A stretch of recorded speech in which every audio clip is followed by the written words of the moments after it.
Assalamualaikum warahmatullahi wabarakatuh. Perkenalkan, nama saya Rizky Danan Pratama dengan nomor NIM 2892150364 dari Fakultas Ekonomi dan Bisnis, Program Studi Manajemen kelas B2. Di sini saya akan menerangkan bisnis digital dan perdagangan elektronik yang dipandu dengan dosen pengampunya Ibu Cynthia Anisha Rahman Putri SPD MPDE. Baik, kita akan mulai memasuki presentasinya. 1. Definisi bisnis digital. Digital bisnis atau disebut juga bisnis digital adalah bisnis tercanggih saat ini yang diperkirakan terus berkembang setiap tahun dan semakin lama akan meningkat tajam. Bisnis digital yang saya maksudkan di sini adalah bisnis online. Bisnis digital atau bisnis online adalah bisnis real yang menggunakan media internet. Bisnis digital merupakan kegiatan usaha yang memanfaatkan teknologi dalam pelaksanaannya, baik saat menciptakan pun dengan serangkaian kegiatan pemasarannya. Bisnis ini meliputi penyediaan barang dan jasa, perubahan dari jenis fisik, juga berbagai usaha yang bisa dilakukan secara online. Perkembangan usaha di era digital. Seperti yang diketahui bahwa saat ini bisnis di Indonesia didominasi digitalisasi dari bisnis offline ke online. Pelaku usaha memandukan keduanya untuk memasarkan produk mereka. Banyak pengusaha yang sukses dalam mendirikan bisnis digital yang sering disebut startup atau usaha rintisan. Memang pertumbuhan startup di Indonesia tidak dapat terbendung. Rata-rata yang mendirikannya adalah generasi muda milenial. Mereka memanfaatkan media sosial sebagai pusat pemasaran, apalagi di zaman teknologi canggih saat ini. Kaum muda banyak yang menggunakan sosial media. Bahkan hampir setiap jam mereka memainkan sosial media mereka. Ada yang mengatakan bisnis digital di Indonesia muncul sejak internet sudah masuk ke Indonesia. Potensi bisnis digital tentunya sangat menjanjikan. Hal ini terlihat dari bagaimana perkembangan bisnis digital ini tumbuh pesat. Perkembangan ekonomi Indonesia sudah mulai memberikan tempat bagi dunia kreatif berbasis digital dengan munculnya berbagai macam startup. Lanjutnya, perbedaan bisnis digital dan perdagangan secara elektronik. Istilah e-bisnis atau e-commerce saat ini pasti sudah tidak asing untuk didengar. Namun, terkadang kedua istilah ini seringkali dianggap sama. Tetapi ternyata kedua istilah tersebut memiliki perbedaan. Pada dasarnya, e-bisnis dapat diartikan sebagai kegiatan berbisnis di internet yang tidak saja meliputi pembelian, penjualan, dan jasa, tetapi juga dapat meliputi pelayanan pelanggan dan kerjasama dengan rekan bisnis, baik individual maupun instansi.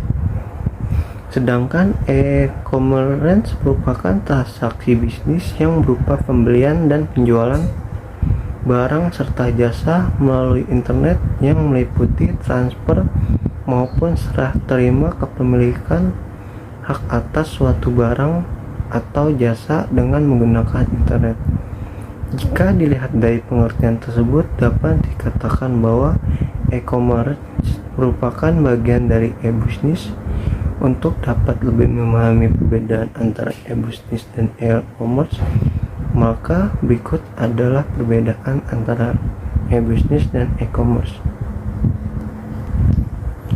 Lanjutnya, E-bisnis memiliki jangkauan yang lebih luas jika dibandingkan dengan e-commerce, karena e-bisnis meliputi modal sumber daya manusia, segala proses pemasaran, produk dan jasa hingga setiap risiko yang muncul. Sedangkan e-commerce hanya sebatas pada proses jual beli atau produk melalui jaringan internet dalam wadah situs atau web saja. E-commerce hanya menjalankan tugasnya sebagai media transaksi jual beli secara online saja. Sedang e-bisnis lebih ke arah edukasi dan juga menjaga agar pelanggan paham lebih banyak tentang manfaat dari sebuah produk maupun jasa yang didapat dari transaksi online. E-commerce hanyalah satu bagian kecil dari e-bisnis, sebab e-bisnis merupakan sebuah sistem yang lengkap dan terdiri dari banyak bagian yang menunjang jalannya sebuah bisnis, terutama yang dijalankan melalui jaringan internet. Kemudian untuk peluang bisnis digital di Indonesia yang masih potensial untuk digeluti. Perkembangan bisnis dunia digital yang semakin pesat telah dipelopori dengan jaringan internet yang semakin cepat berkembang dan pola belanja masyarakat yang berubah dari offline ke online. Oleh sebab itu, jika Anda ingin terjun ke dunia bisnis digital secara online, penting untuk melakukan analisis bisnis digital apa yang banyak dibutuhkan oleh masyarakat. Contohnya, web developer sangat bisa untuk dijadikan sebagai peluang bisnis digital. Usaha ini sangat menjanjikan, mengingat internet sudah menambah hampir di semua bidang kehidupan. Sebutkan siapa saja sih yang membutuhkan jasa web developer, mulai dari e-commerce, lembaga pendidikan, perusahaan, pemerintah, ekspedisi, game, mobil, app dan sebagainya. Lanjut, selain web developer ada juga blogger.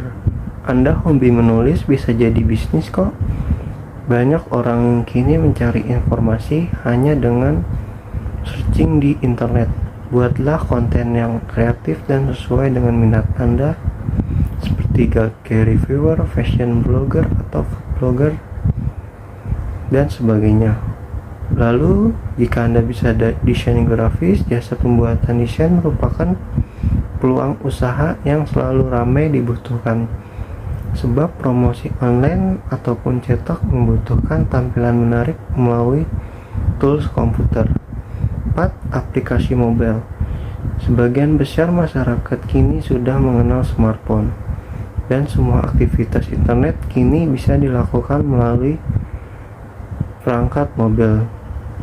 Peluang usaha pembuatan aplikasi mobil dan game akan selalu jadi primadona. 5. Jadi YouTuber. Punya kamera, punya ide konten, punya keahlian editing, bikin vlog yuk, upload dan konten-konten menarik informasi melalui channel YouTube Anda. Itu contohnya. Selanjutnya ada resiko dan hambatan bisnis digital. Resiko dalam berbisnis sudah pasti ada dan tidak bisa dipastikan kapan terjadinya. Kamu sebagai pembisnis harus siap dengan segala resiko yang ada, supaya kamu bisa memilih strategi tersendiri untuk menghadapinya. Di bawah ini ada 5 resiko yang pernah rata-rata orang alami ketika terjun ke dunia bisnis digital marketing. 1. Gagalnya proses marketing. 2. Merebaknya penipuan. 3. Persaingan yang ketat. 4. Permintaan yang banyak yang sering berubah-ubah. 4. Engagement. Selanjutnya terdapat 5 aspek yang menjadi hambatan mereka dalam mewujudkan upaya digitalisasi bisnis, yaitu kultur organisasi. Tantangan pertama yang kerap muncul dalam proses digitalisasi bisnis adalah kultur organisasi. 2. Keterbatasan sumber daya manusia. 3. Minimnya biaya. 4. Keamanan digital. 5. Manajemen data. Itu saja yang bisa saya sampaikan, kurang lebihnya mohon maaf. Sekian dari saya. Wassalamualaikum warahmatullahi wabarakatuh.